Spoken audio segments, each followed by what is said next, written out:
The Gestapo were Hitler's personal secret police force. Their job was to find and arrest people who opposed Hitler. People like Jews, communists, and people who simply weren't loyal to the Nazi party.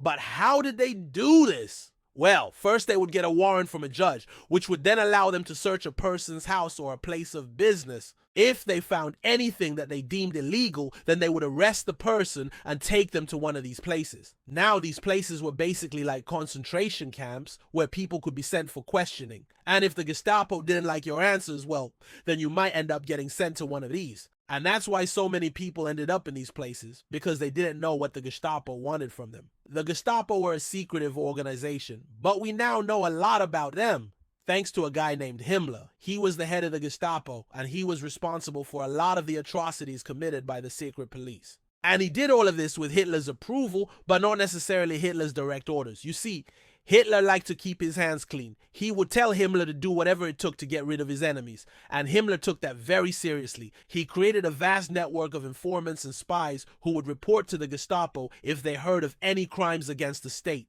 And if you were reported, well, then you had to prove your loyalty to the Nazi party. And if you couldn't do that, then chances are you ended up in one of these places.